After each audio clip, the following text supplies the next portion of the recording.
Welcome to my channel. I'm Elizabeth Liz Muschett, and it's the Astrology Star Sisters talking about the planetary stations for July of 2025. And my star sister, colleague, and friend, Madam Simon, is here with me today to talk to you all about this July of a lot of change. Yeah. Welcome, Simon. Thank you, Liz. Glad to be here. So, we're going to move in right along here. And Madam Simon is an archetypal astrologer, tarot reader, and visionary artist. Her website is iconalchemy.com. I'm an astrologer, author, and intuitive, certified relationship astrologer, Dwarf Planet University graduate, and my website is alightpath.com, and we always enjoy hearing from you. So here we have the July planetary station party, I called it. So we have Neptune turning retrograde on July 4th, Juno turning direct on July 10th, Saturn retrograde on July 12th or 13th, depending on what coast of the United States you're on, Mercury retrograde on July 17th, and Chiron retrograde on July 30th. So we have a lot of action happening. And it's changing directions. Any comments about planets changing direction, Simon? Oh no, we'll get into it as we look at each one. So we're going to start with Aries because Neptune and Saturn are in Aries, and so is Chiron. Aries is the fire element. It's about energy, passion, enthusiasm. It's a trailblazer energy and very independent. It's of the Cardinal modality. It initiates, creates, new beginnings, starts the zodiacal year, and the ruling planet is Mars, and the mantra is I am. And Madam Simon, can you give us some keywords and cautions, please? Right. So Aries is active. It can be aggressive, adventurous, assertive. It's big boss energy, but not the kind of like, oh goodness, it's not very sedate.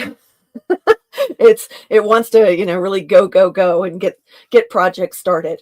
Some of the cautions are that it can be overly aggressive, impulsive, temperamental, and bossy. So yeah, people with a lot of Aries placements tend to be real starters. One of the things I noticed, I have an Aries moon, and I noticed doing volunteer work that a lot of people who do volunteer work have strong Aries placements. So, Well, impulsiveness could work as a positive and a negative, depending on the situation, I would think. well, if you are going to rush into a burning building to save somebody, you need to have the willingness to do without overly thinking about it, without waffling about it. And that's the thing about Aries as an archetype, is that it wants to be the hero. So, Well, and sometimes it's necessary. It's like you need to make a quick decision now. yeah. So, Neptune will be retrograde on July 4th. It stations retrograde, and that's today that we're recording through December 10th. And it goes from 2 degrees Aries back to 29 degrees Pisces. And Neptune will re-enter Aries on January 26th of 2026. And then it will re-ingress into Aries on March 30th of 2025 through 2039. Any comment? Right. So yeah, the Neptune ingress into Aries that we've already experienced or been experiencing, happened in March of this year. We actually, I think you and I did a show on that. And that has marked kind of this a big shift in terms of our imaginations, our sense of vision. Neptune can relate to beliefs, can relate to spirituality, but also our ideals. And so this kind of back and forth that we're, in the process of experiencing, where Neptune went into Aries and then it's going to go back into Pisces to kind of do that last little bit of finishing up in Pisces before going into Aries for good. It's a very different energetic expression of Neptune. Pisces is at the end of the zodiac. It's the eldest sign. It is about finishing things. It is emotional and sensitive and intuitive, but also can be, in a state of deep compassion. And Neptune relates to deep compassion. But then Neptune in Aries is more like compassion as an extreme sport. Okay. That's awesome. I love how you said that. That's amazing. And so we're going into this like with Neptune having gone into Aries, there's been this sudden more active focus when it comes to our compassion, when it comes to our ideals. But now with Neptune doing this little retrograde and going to head back into Pisces, there is this reconsidering of where we might have like kind of gone off half-cocked about our feelings, about, things that we're feeling, that we're dreaming about, things that are that we're imagining, as well as things like compassion and spirituality. And so it's like we were ready to just like, fly off into the ether. And now, whoa. Here we're retrograding back. We're going to reconsider that and maybe wrap up some stuff in Pisces, wrap up our like softer, more tender feelings about things that need to be addressed before we actually do take action on the things that we're concerned about. So. Great. So Neptune takes 165 years to orbit the sun. It spends about 14 years in each astrological sign. And Simon, will you share the keywords and cautions? So keywords for Neptune: inspiration, mysticism, imagination. It's transcendent, merging.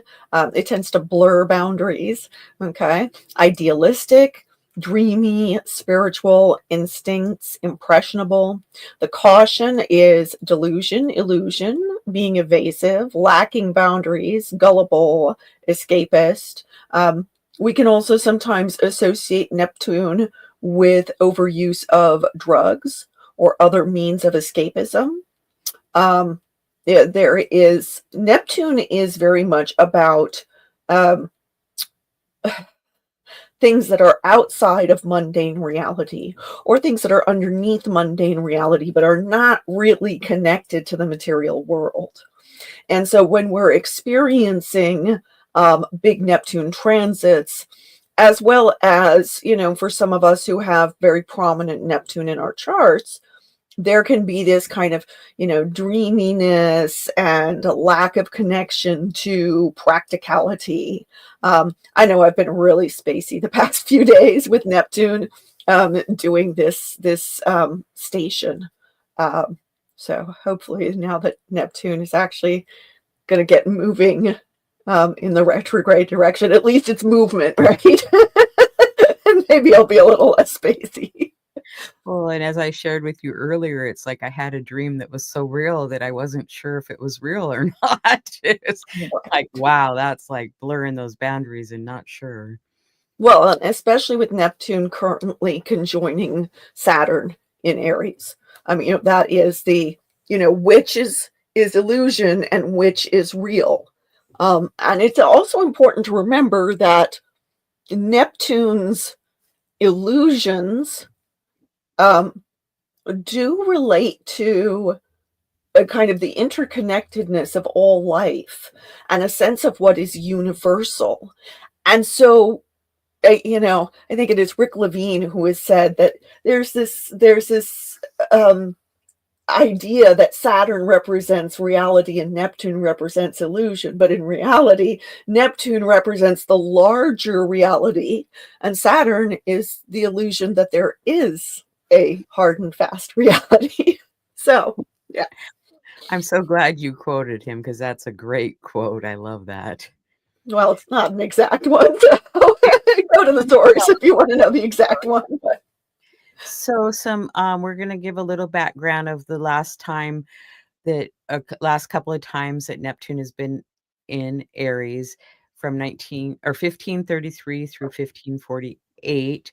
Um, the Church of England was established, and the French exploration of North America. And I'm not going to read everything because the audience can read it on YouTube. But and then in 1697 to 1712, we had the War of the European Powers against the Turks and the War of the Spanish Succession in 1861 to 1875, the U.S. Civil War.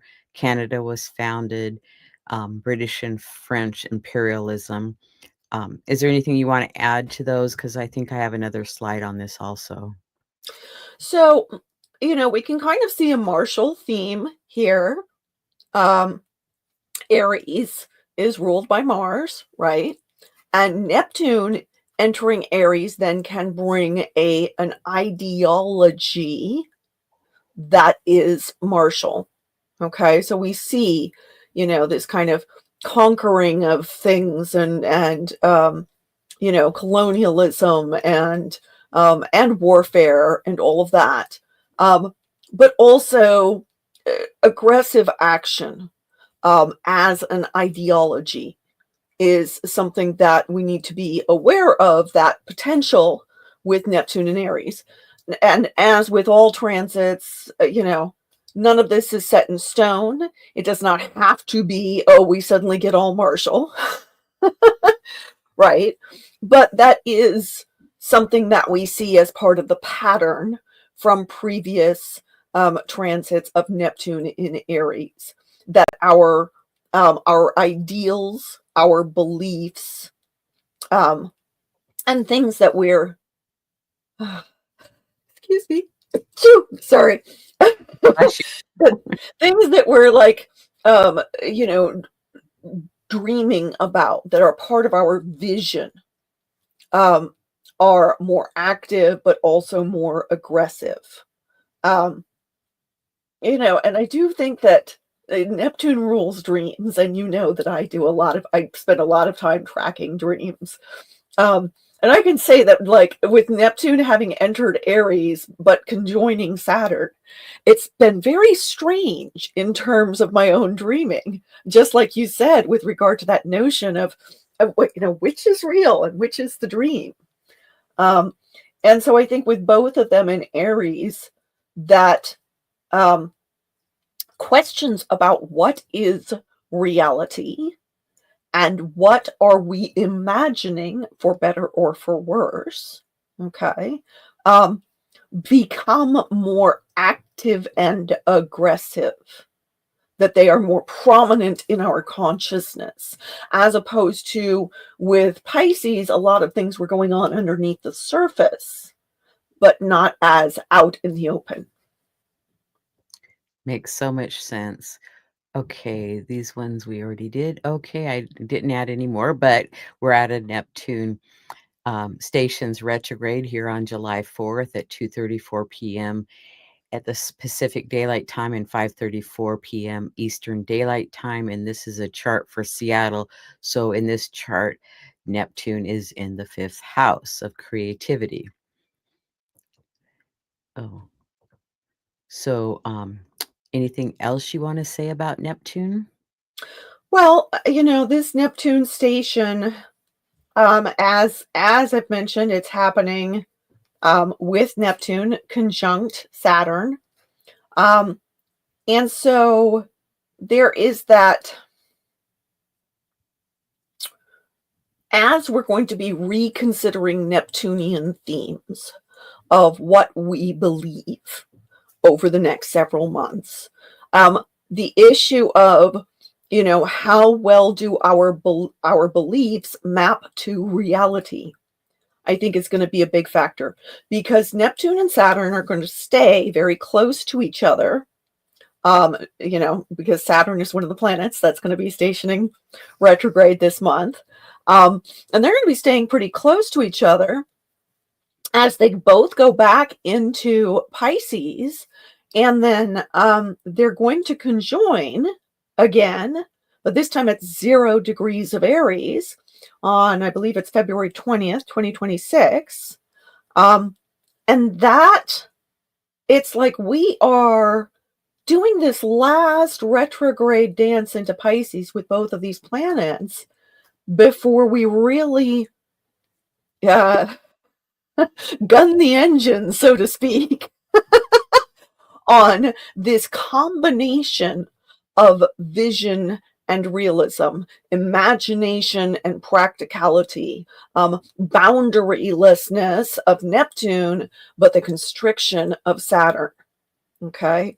And so the next 6 months, 7 months are this lead up to that kind of cosmic reset that is happening at 0 degrees of Aries. Well, and in this chart, I think I forgot to do the aspects to it, but I'll start with one, and then maybe you'll see another one. But we have Neptune sextile to Pluto, and also sextile, and Pluto's in Aquarius in that 4th house, and then Mhm. it's sextile to Uranus and Venus in the 8th house, and Uranus is just getting ready to go in Gemini in a few days, so it'll be, more exact, and it's also Uranus is conjunct that Venus. So they're communicating, all these outer planets are communicating with each other. And Venus is kind of being the herald to Uranus there, because Uranus is going to enter Gemini on the 7th of July. So 3 days from when we're recording. And so Venus is kind of like, it's like she's preparing the way. And when she was conjoining Uranus this morning,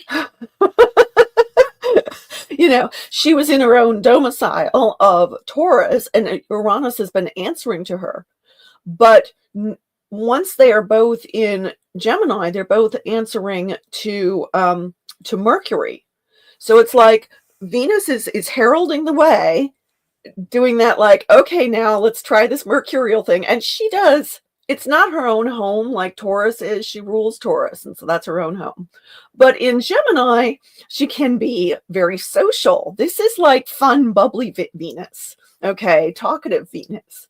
And Uranus has been in Taurus for since 2018, I believe. And during that time, that's kind of, it's a fixed sign. It's an earthy sign. Uranus hasn't been terribly thrilled to be there because Uranus wants to change things, shake things up. And in earth signs, that's like, oh, if you want to change, it's kind of like you got to have an earthquake or something, right?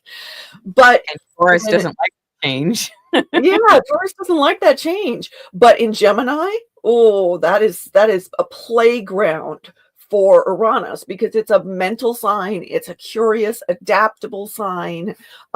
It likes things to be quick because it's ruled by Mercury, and Mercury is quicksilver, likes to be quick.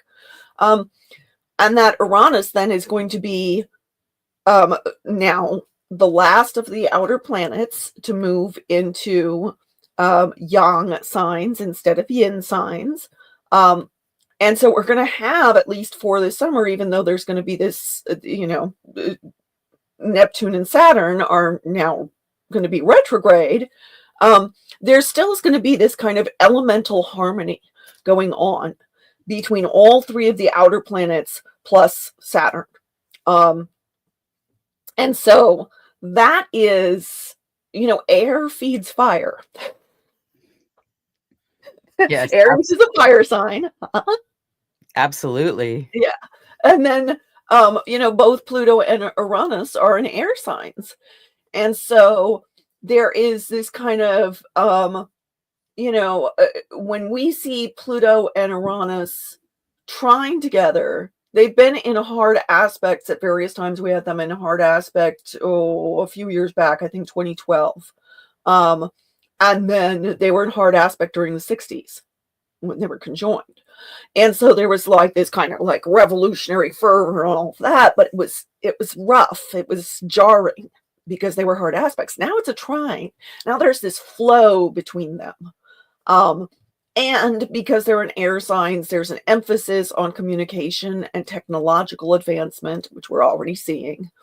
And so with Saturn and Neptune, then sextile them, in cahoots with them, supporting that trine, there can be this powerful impetus to change on both an idealistic and realistic level. So this is, I mean, we're living in very interesting times. This is quite a fascinating configuration. And here in this particular chart of the Neptune station, like I said, Venus becomes the herald to what is to come with all of that. But she's not like a gloom and doom herald there. She's like a happy kind of herald. You know, Mercury, who rules that Gemini, is answering to the sun, which is still separating from the conjunction with Jupiter. So that's actually, you know, there's kind of a bit of boisterousness that can be there. Yeah, it's a very interesting chart.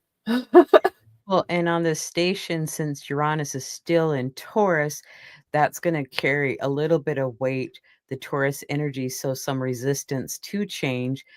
But as Mm. Uranus is in Gemini, it'll make changes easier. But I'm going to say until Neptune finishes its retrograde and comes back, because we'll see that Uranus will be in Gemini when that happens. So it'll be kind of a different feel. And I have those charts, I believe, later on in the slideshow here. So It's also kind of nice that at the time of this station, we've got the moon trine Jupiter and the sun.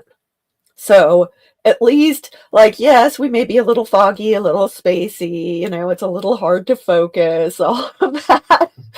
But you know, the moon trine the sun and Jupiter is a nice feeling. So oh, absolutely, absolutely. Okay, we're going to go on to Saturn now. So Saturn will station retrograde on July 12th at 1 degree and 56 minutes of Aries and backs up to 25 degrees Pisces.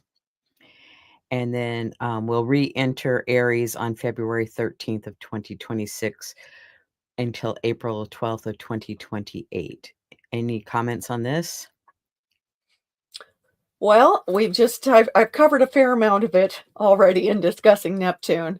So So Saturn orbit is about 29.4 years.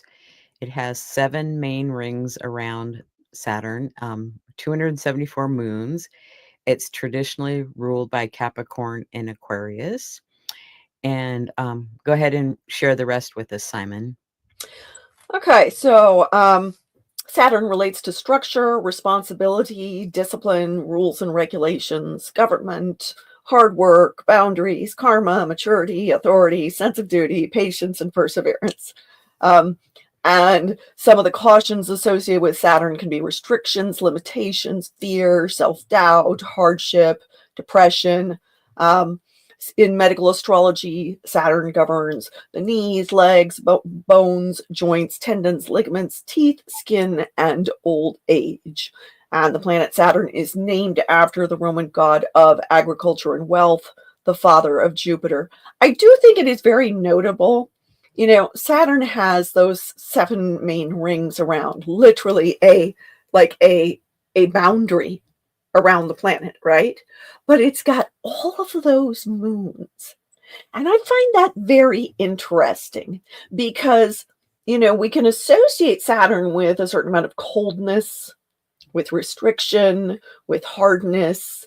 And yet, all those moons. And, you know, the earthly moon is associated with emotion. And so I find it really interesting that Saturn has all of its own little emotions floating around it, right? Because think about it, you know, Saturn does govern our fears, our doubts, our insecurities. Saturn can show us where we feel like, you know, I'm not up to the task ahead of me. I don't know how I'm going to manage this. Life is unfair. Life is cruel. Whoa, all that. Okay. And yet the actual planet Saturn is crowned with this hexagonal shaped storm. Okay. And the sixes, the hexagons, relate to community, relate to love. Okay. And so, yes, Saturn is a malefic. Yes, Saturn does things in ways that humans view as being a bit extreme, a bit harsh. Okay. But it's not because Saturn's trying to be a jerk. Right? I think it's like there are so many feelings that can get caught up in our limitations, in the hardships that we experience, in the doubts that we experience, in our fears and depression and all of those things. And I feel like Saturn wants us to try to be as patient with ourselves as we can be, but still to persevere, to keep going, to keep taking steps forward despite all of that. Saturn stuff, even though it can be restrictive, can also be kind of complicated, Absolutely. And I think that relates to all those moons. I mean, 274 moons is a lot of moons. I know, and they keep finding more. That's what's so interesting. Yeah. So, Saturn in Aries, some previous dates are 1937 to 1940, 1967 to 69, 1996 to 1999, 20. Now we're in 2025 through 2026, but it actually will be 2028. I made a mistake there.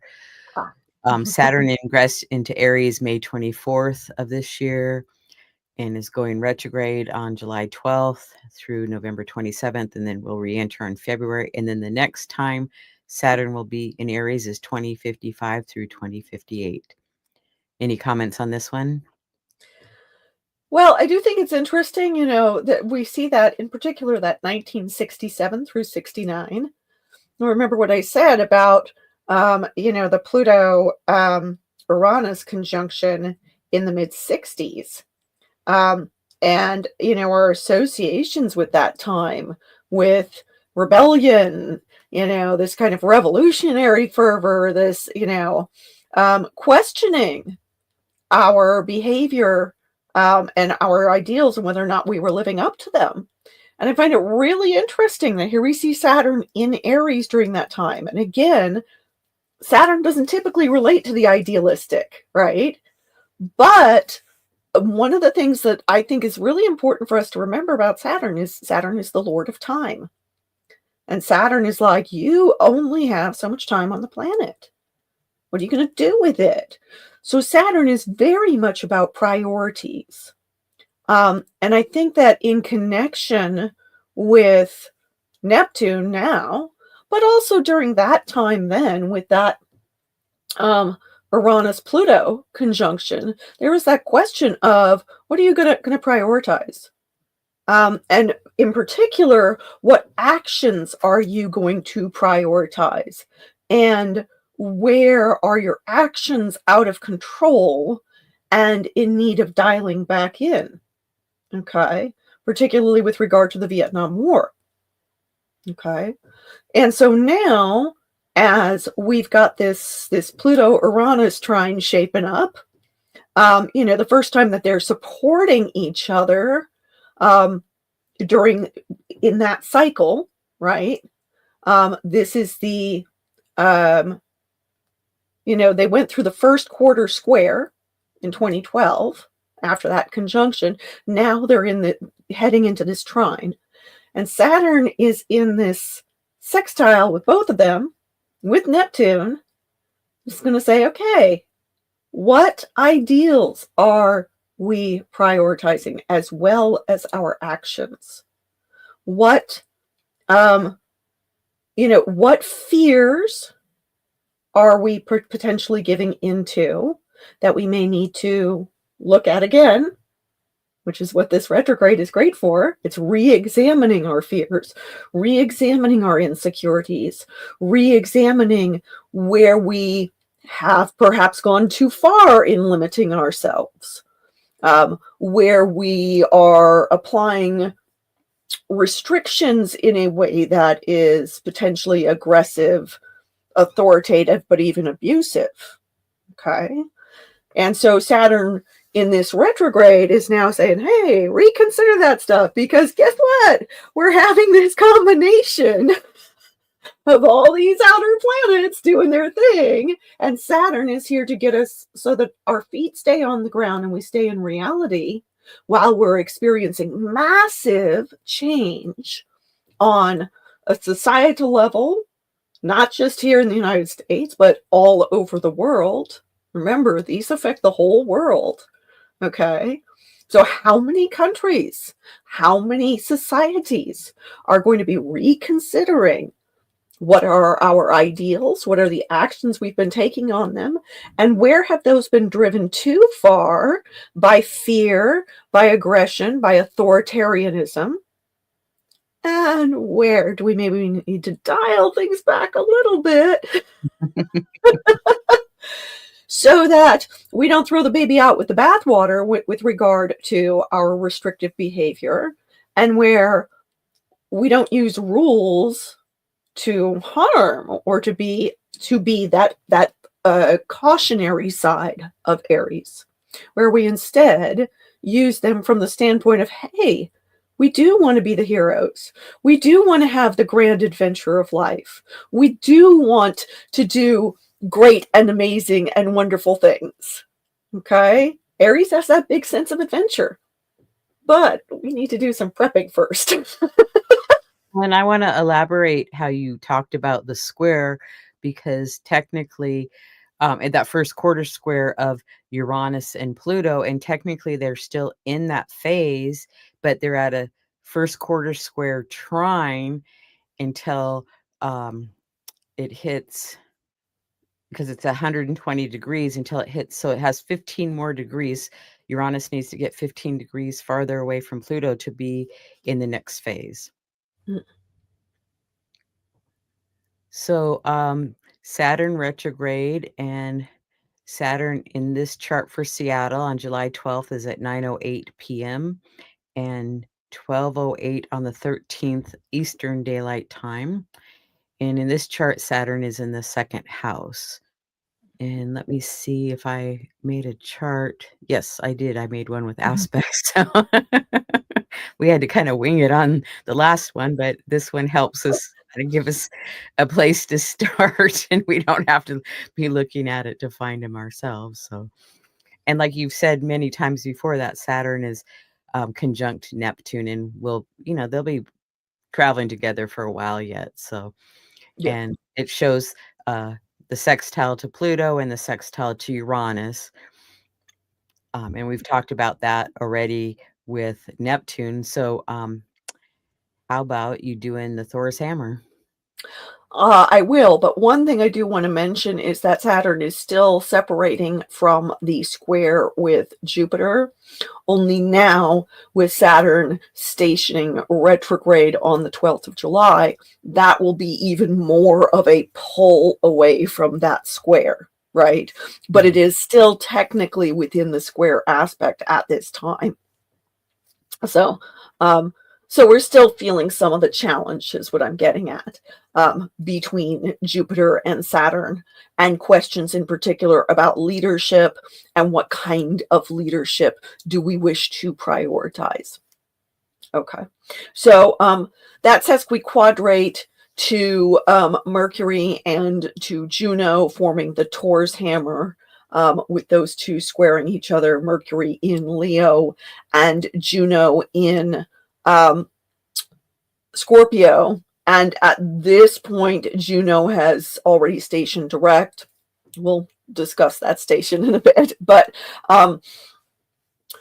the Mercury Juno square, I've talked a lot on this show and elsewhere about how Juno in Scorpio has really been, during her retrograde, has been reconsidering our promises, our oaths, the fabric of society, the social contract, what we are willing to do in order to uphold our institutions, our relationships. This is both on societal levels and on very personal levels, because Juno relates to marriage, among other things. And with Mercury square Juno there, Mercury in Leo is bold in its communication. It wants to express itself, particularly wants to express its creativity, but also wants to express, the core of our being, right? Leo is ruled by the sun, which is that core, our core purpose, what we're here to do, our conscious awareness. Okay. And so Mercury in Leo wants to express all of that.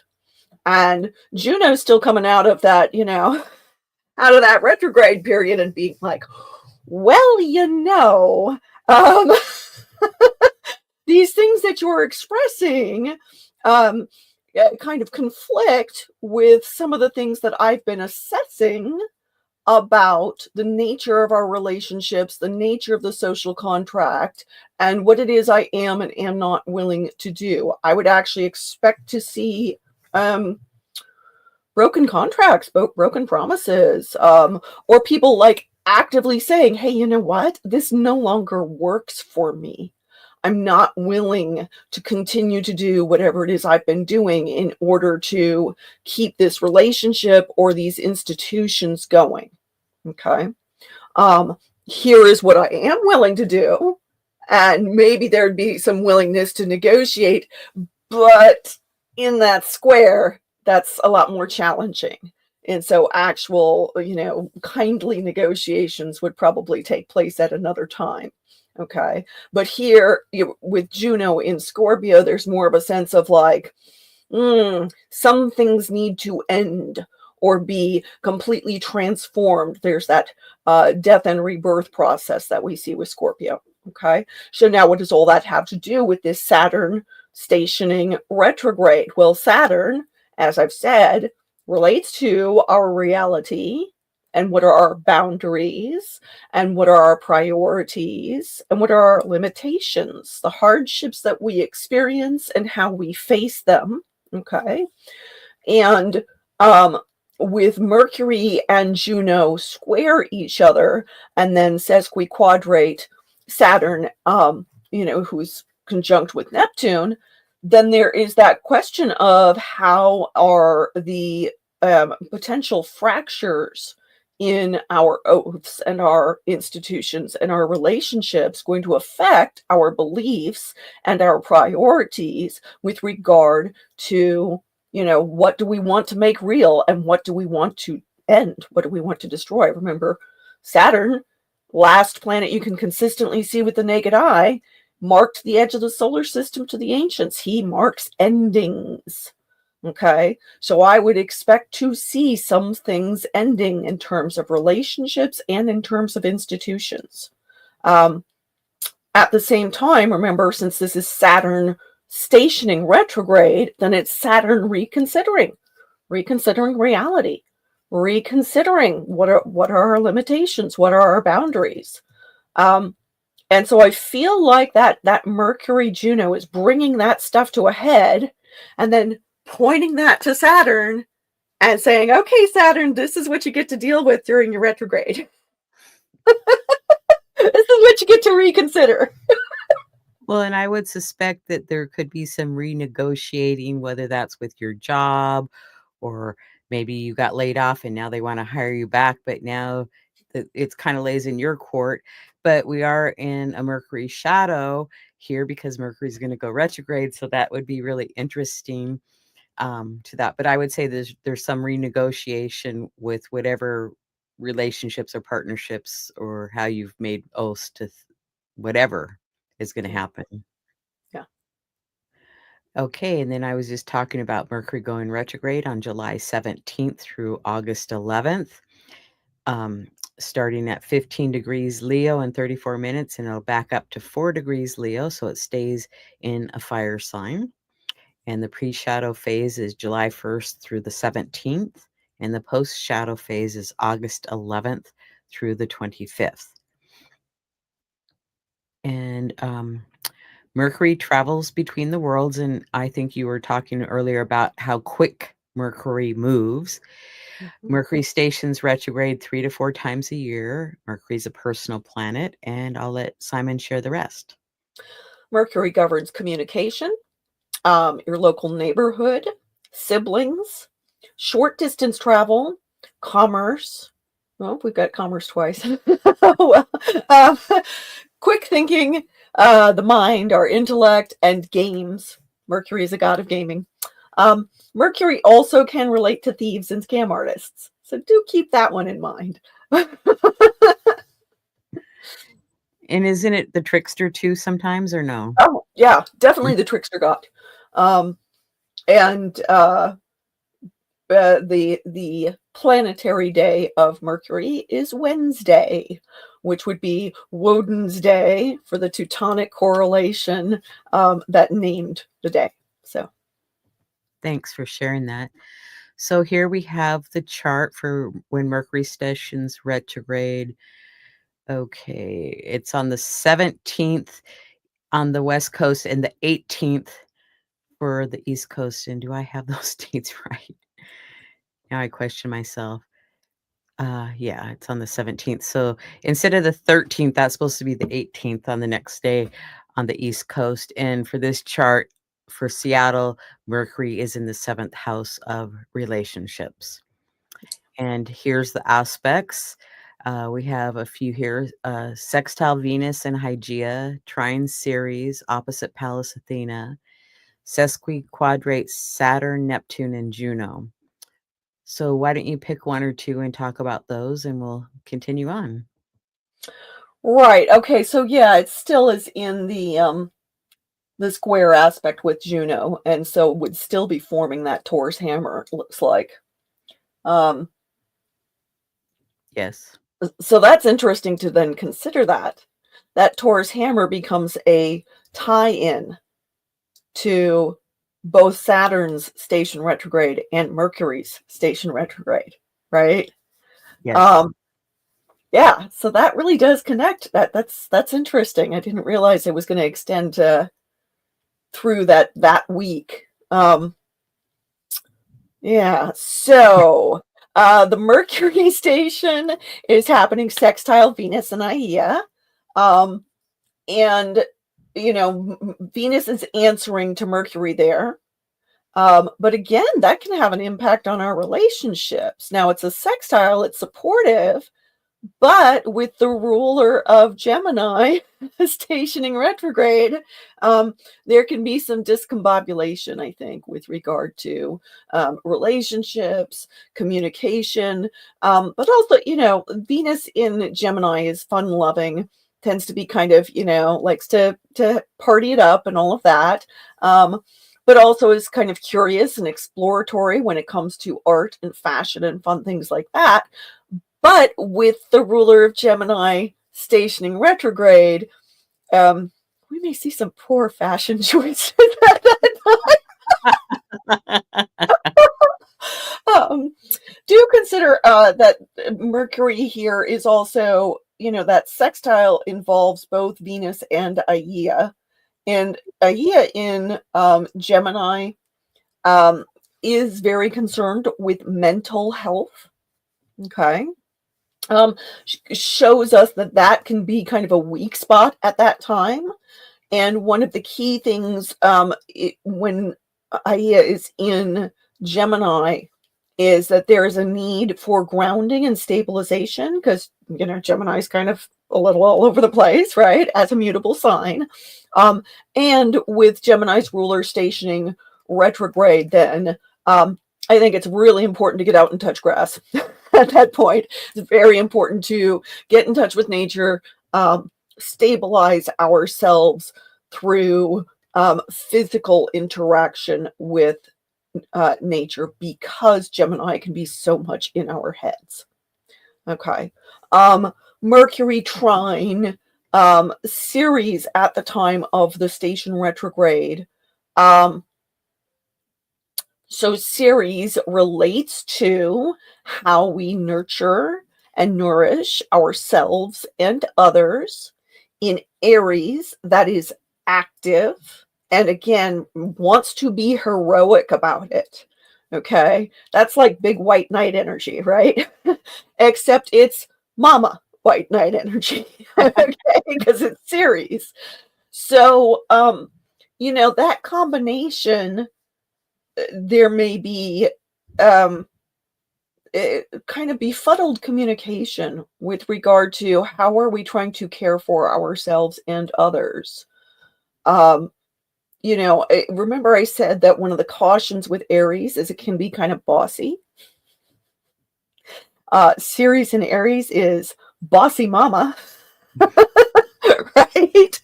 But also, uh, remember that part of Ceres myth relates to the Hades Persephone myth.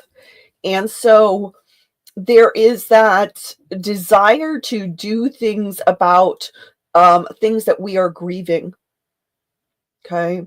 Things that we have lost, ways in which we have felt like somebody has asserted their power and taken something away from us, okay? And so um, I would say be on the guard for, not letting ourselves get into that kind of mode of um, bossy guilting of others where we feel like they're not paying enough attention to the things that are important to us. Mercury in Leo, what draws attention, okay, and how are we expressing ourselves. Leo can be kind of a force of nature, and even though typically it's doing stuff from the heart, it's trying to just to say what it's most passionate about, but that can come off as oppressive sometimes to other folks. And when Mercury's stationing retrograde, there can be a tendency toward confusion in relation to that. I would say Especially, that sorry. I was just going to say, especially with that Taurus hammer still in effect. When I would say, like, if you have some repressed grief, that with this Mercury stationing retrograde, it might come to the surface, and it might be a good time to write about it or talk to somebody about it that you trust. Yes. Also, with Mercury opposing Pallas Athena during this time, Mercury stationing retrograde is not a good time for like signing contracts or making, detailed plans about anything. Anyway, but especially opposite Pallas Athena, because Pallas deals with our planning ability. Here she is retrograde herself. And so, this is the best laid plans of mice and men going awry. Well, and if you absolutely have to sign a contract with Mercury retrograde, please take it home and review it, and probably get a lawyer to review it too. Yeah, be very, very careful with regard to paying attention to the details, um, because our discernment power is likely to be um, a little off. And do remember, with every retrograde, planets when they're retrograde, they're reconsidering their topics, but they also are closer to the earth than they normally are. So their topics are very loud at this time. Also, for those of us, hi, I was born with Mercury retrograde. And so for people who natally have Mercury retrograde periods can actually feel more normal in terms of how we're thinking, but other people around us are being affected by the retrograde. So we're still experiencing those retrograde, discombobulations. And the shadow period, both before and after the retrograde, are more likely to give some of those classic Mercury retrograde weirdnesses that we end up having to deal with if we're born with Mercury retrograde. So I always tend to experience all the snafus come to me during the shadow periods. And the thing about Mercury retrograde, whether you're born with it or you're going through a transit, the best way to handle it is to review everything. And yes, it can be annoying. Oh, I have to go back and check this. Oh, I have to go back and check that. Okay. It can feel very OCD, but, and I say that as somebody who is very OCD, that going back and reviewing and checking things is also the way to make sure that you, quote unquote, have it right. But it also helps you to engage in deeper thinking about whatever it is. And so, yes, you don't want to sign a contract if you don't have to. But if you're going to sign a contract, maybe you should get in the habit of looking at it more carefully and thinking about it more deeply than you usually do. Okay? Maybe when we're making travel plans, we want to, double check things, Well, dot our I's and cross our T's, if right? you're gonna be traveling, reconfirm, your reservations and your travel times and everything, and just expect that there could be some delays or snafus, but it'll be fine. Backing up data is Mhm. another thing that, Mercury retrograde, that's a very Mercury retrograde topic. Well, we should be backing up our data anyway, right? Exactly. We should be making sure that our tech is operating well anyway. But Mercury retrograde then becomes this time when those things are more likely to break down or cause issues because we haven't actually been doing that. Exactly.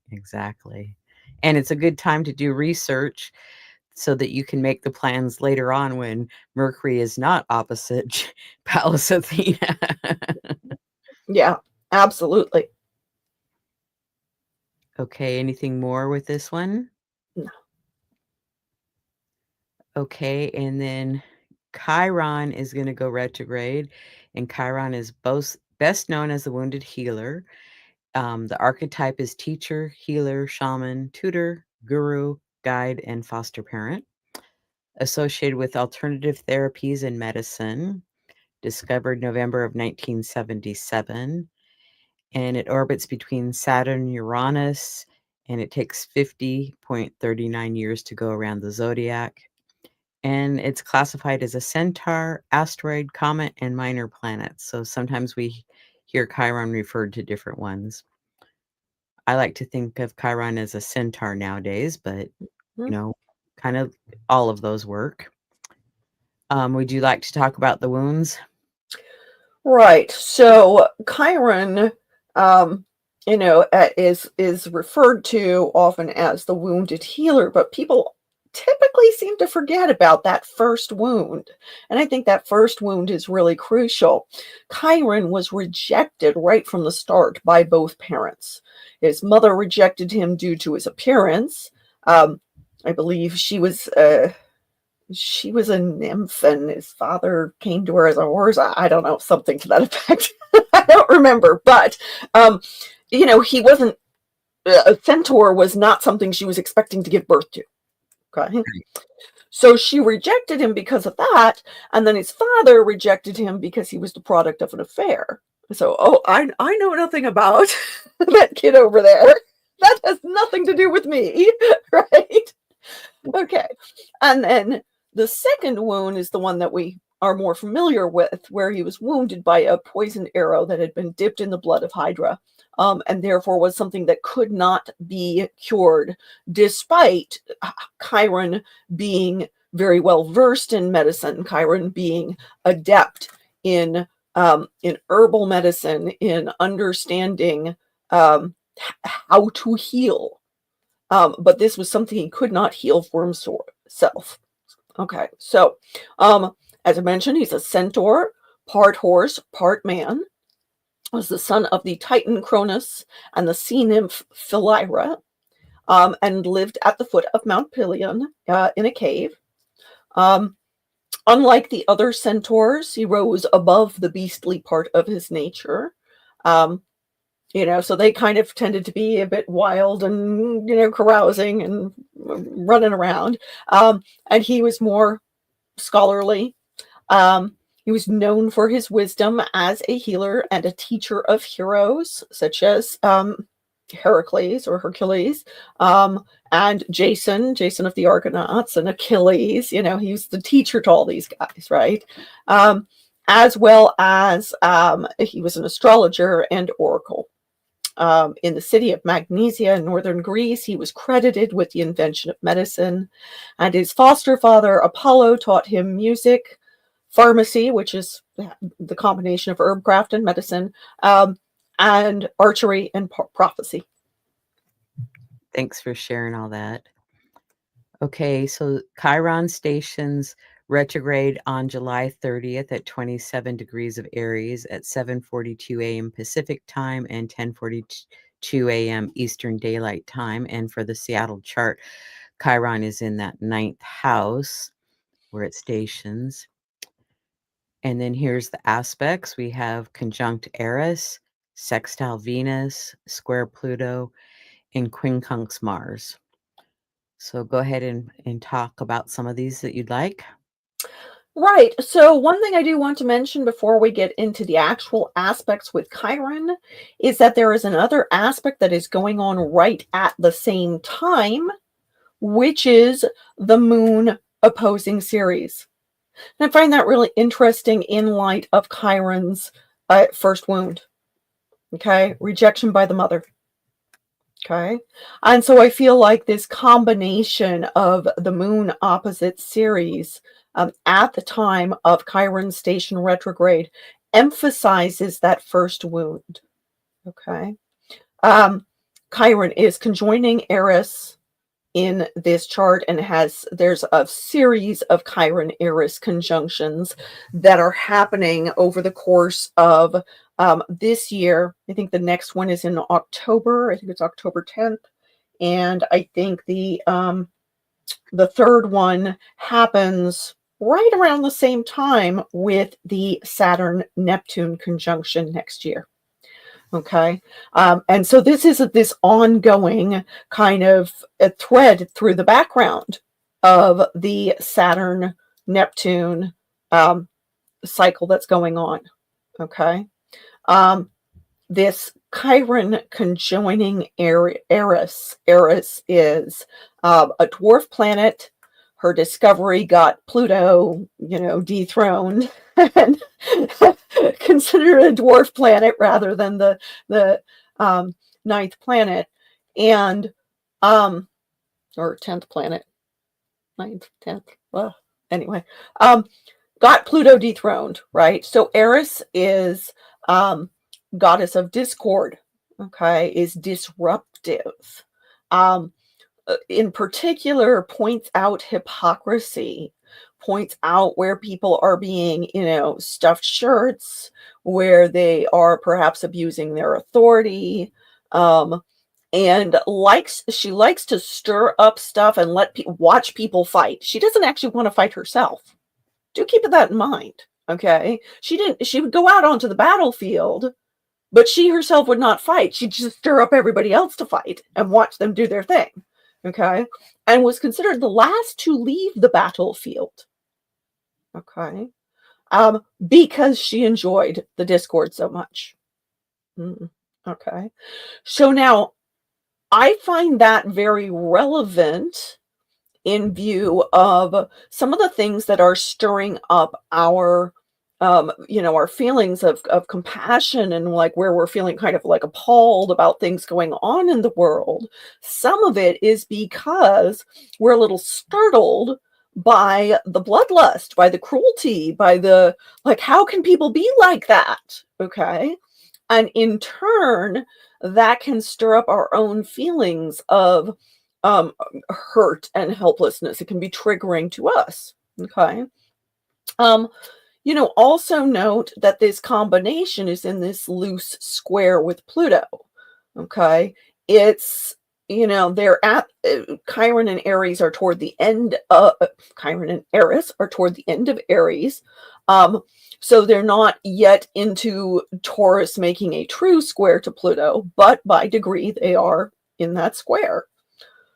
And so I very much feel like this is where we are more likely to relate our own wounds to ways in which the system's unfair. Okay, ways in which we feel oppressed by society, or where we feel that we don't have control over our own lives.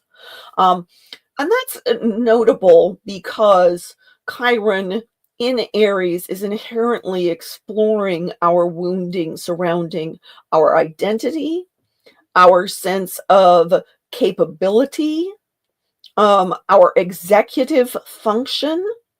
Okay.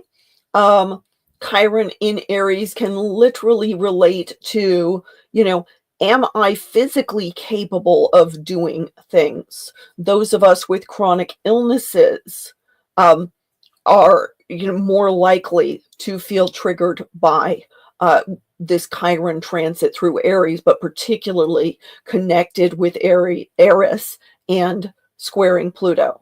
And so we can see that with regard to questions about whether or not people's healthcare will be covered, what is going on with people's disability.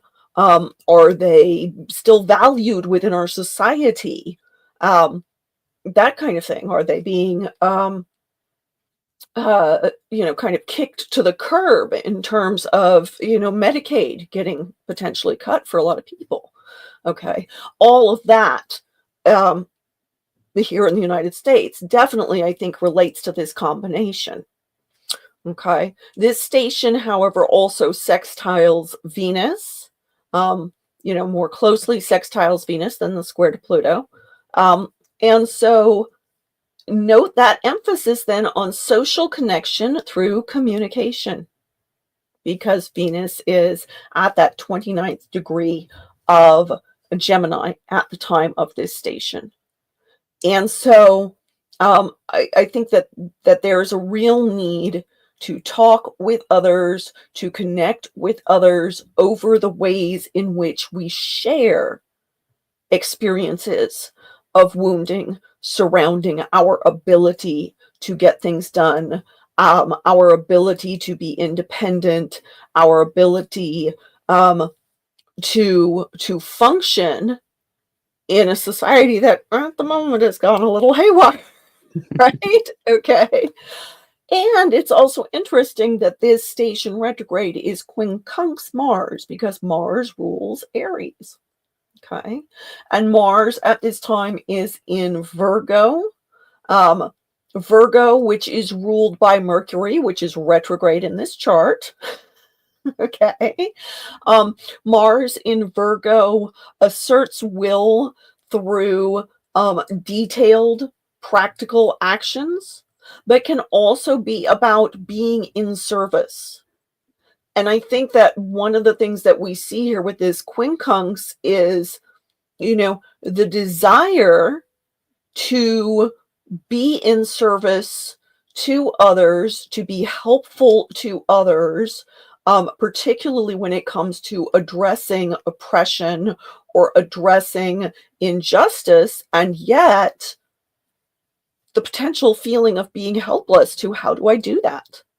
Okay. At the time of this station retrograde, the moon is in Libra, which is oriented toward social matters ruled by that Venus, but is also oriented toward justice and fairness and equality.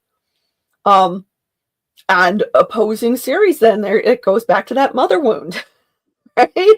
See how they're all tied together on some level. Okay.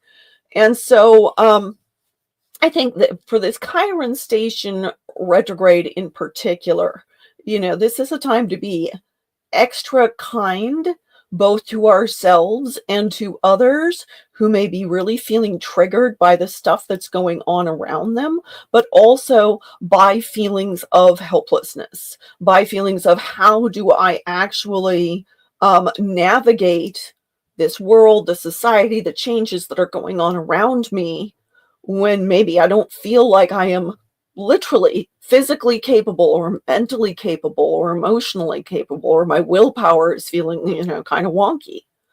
Okay. This reminds me of several of my clients that I've spoken to over the last couple weeks, and that they're older, so they're dealing with issues of mobility. It's like, I need a walker now, and one is like almost in the wheelchair but not quite, and so they have concerns. So this kind of reminds me of that, of what's Yeah. going on, of looking at their life and dealing with the stage of life they're in. So thanks Yeah. for sharing that. I think the disability issues are kind of prominent in what's going on in the skies right now. Okay, and then we have Juno. She's the goddess associated with love, marriage, women, and children, or childbirth. The queen of the gods, Jupiter's counterpart, protector and patron to woman. And like Simon has said before, about oaths, commitments, and promises. And she stations direct on July 10th at 16 degrees Scorpio at 9:01 p.m. Pacific Daylight Time, and on the 11th at 12:01 Eastern Daylight Time in the AM. And here in this chart for Seattle, she's conjunct the midheaven, but still in the ninth house. Mhm. And she's making a lot of aspects. She's sextile to Mars, trine the Sun in North Node, square Mercury in Pallas Athena, quincunx Siri in Hygeia, sesquiquadrate Saturn and Neptune. So there's a lot to talk about in this one. So I'll let you get started. Right. So Juno has been doing this retrograde thing in Scorpio and has been reconsidering, what agreements is she still willing to uphold and what needs to go by the wayside, right? And now this station direct then is going to really emphasize what are our promises, what are our commitments, and are we sticking to them or are we giving them the axe? Okay. And so here she is connected with so many other bodies at the same time. And I think that really speaks to, the importance of the things she's been considering. Okay. What is our relationship to the social contract at large, as well as what are our individual relationships with other people and with institutions? Okay. And so, sextile Mars, well, Mars rules Scorpio, so that's actually nice. That can help us to take action in ways that back up um, either our willingness to stick with our commitments or our need to reconfigure them. Scorpio has that whole, death and rebirth overtone to it. And so, things may need to be transformed for us to be willing to continue to be a part of them. Okay.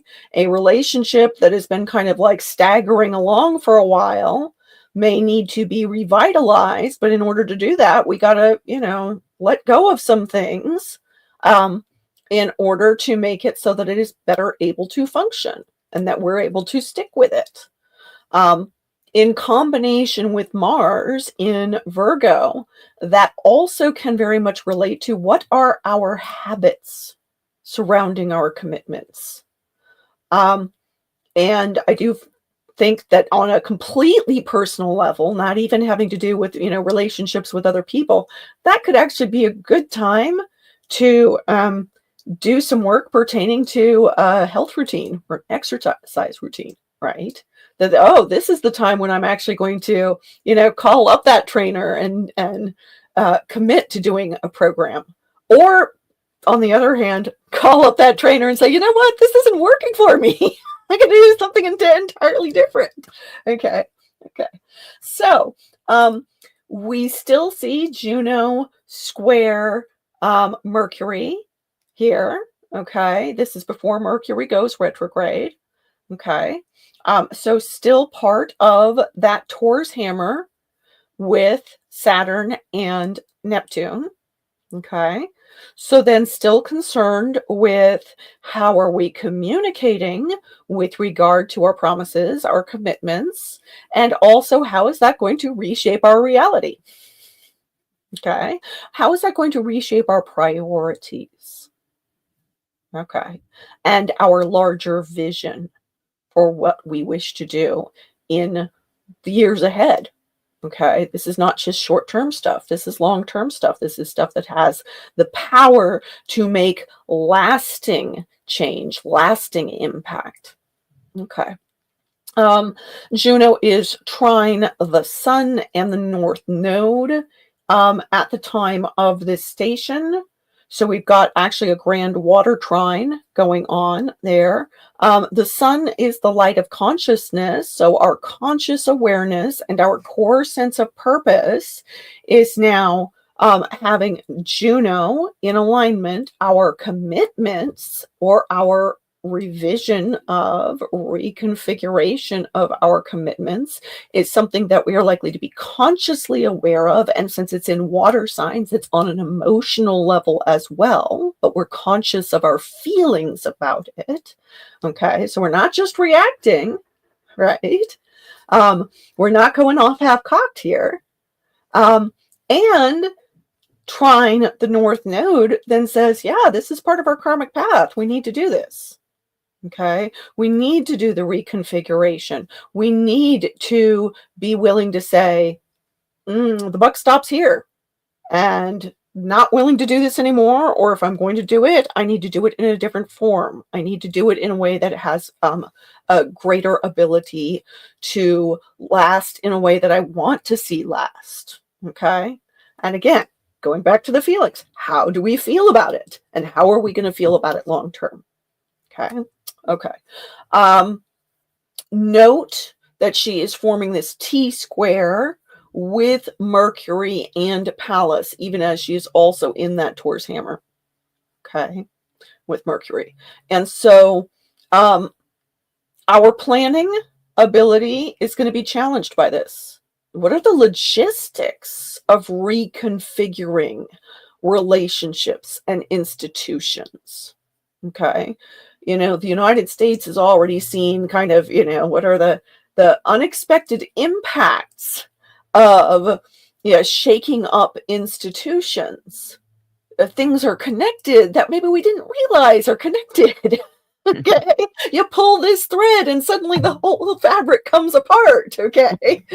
And so that's definitely part of that T square interaction. And with Pallas, Pallas at that point is retrograde and opposing Mercury, loosely opposing Mercury at this point, but still opposite. And so plans are likely to go awry. There may be some kind of, need to reconsider and rethink plans. Okay.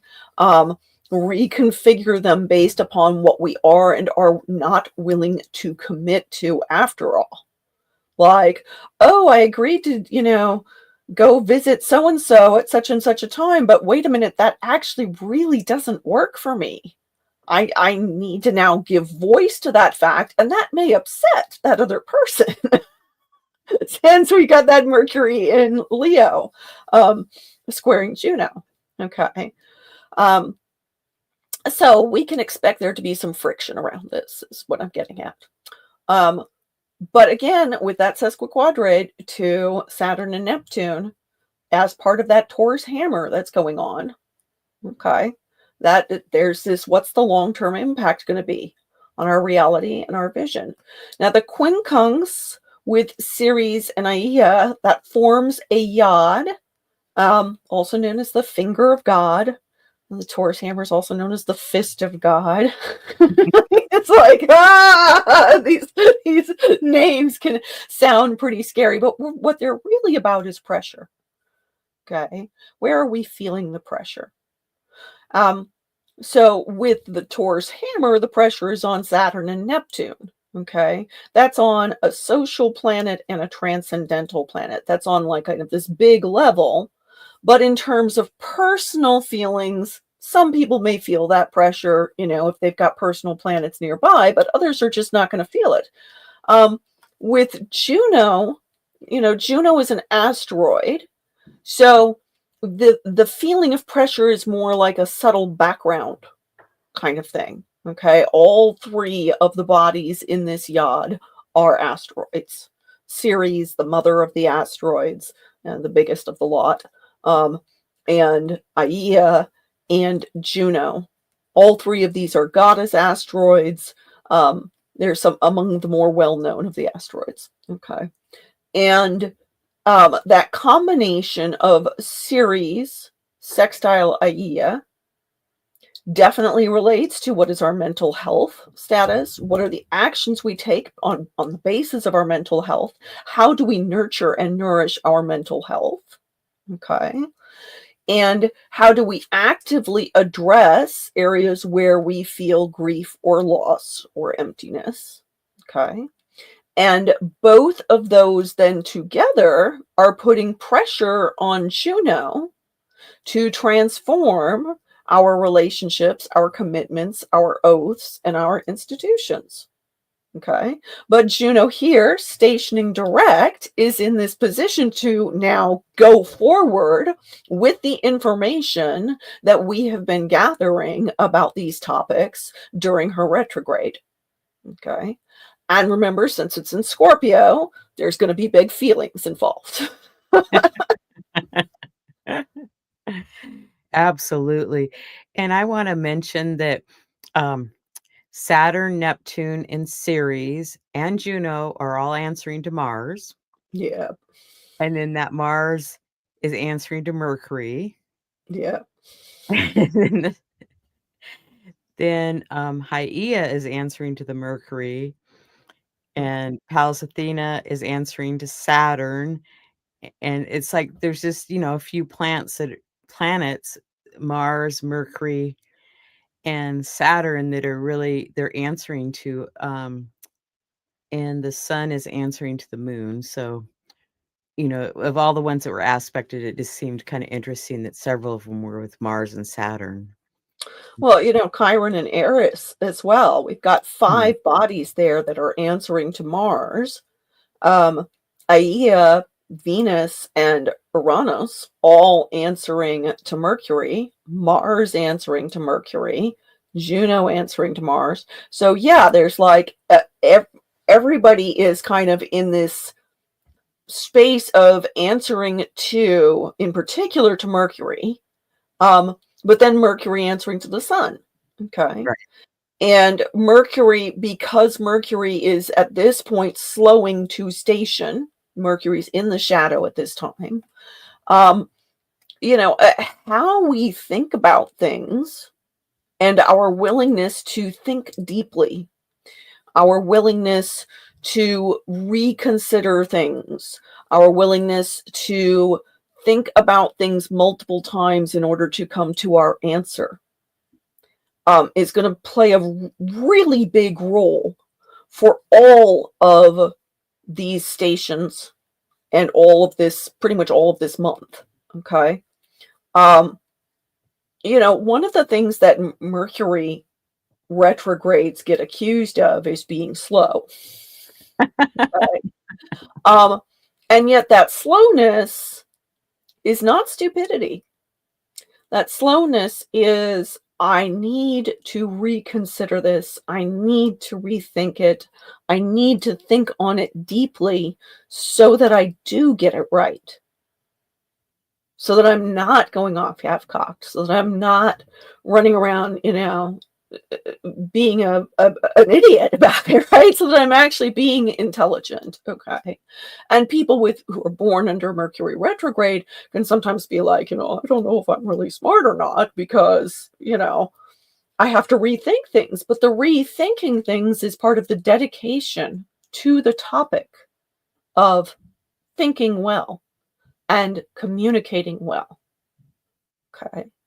And so, especially with Mercury square Juno for a decent chunk out of this month, we need to be then considering, what am I promising? And am I keeping my promises? Am I able to keep my promises? And the fundamental rule, when you don't know if you can keep the promises, don't make the promise, right? And so this very much, I think, is a time of not promising things that we cannot live up to, and recognizing that where we may previously have thought, oh, sure, I can live up to that. Well, we are living under extraordinary circumstances in interesting times, and those interesting times make it far less likely for us to be able to do things in the old way, to be able to do things in the ways we've previously done them.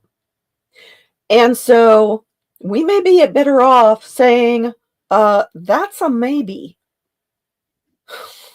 If we're going to give any kind of commitment at all, that's a maybe, but I've got to look at it. And Right. just be honest about that. I'm sorry, I need to take a look at that for a while in order to make sure that I'm not going to tell you something that turns out to be a broken promise later. That's Okay. a good way to look at it. I like that. Yeah. And I always think of Mercury retrograde. It's like just this a dump truck dumping all this information, and now I have to sort through it, and that takes time to sort through all the information. And so, it slows down the process like you were talking about. It's taking the time to get through it. So, be patient with yourself and others, and take your time to sort through the information. You will get through it at some point, but it's just like there's so much information coming in. It's like sometimes you just have to say stop, take a break, and get back to it. And the other thing I wanted to comment on is this month we have a lot of planet stationing. And I know I've shared this story on here before about it's like a big cruise ship and it needs to change directions and it can't just turn left or right. It's got to go backwards, and it takes, it's not like you just push on a brake pedal and you stop in a few feet.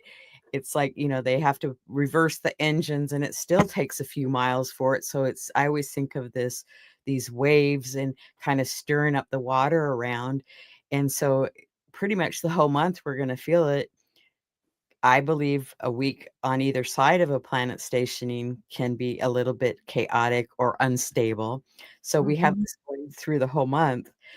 And Yeah. so it's like as much as you can ground, go for walks in nature, look at some plants, observe the birds. Even if you live in the city, it's like, usually the city has some birds. I mean, just slow down and take it easy and do good self-care, I would say, through this month.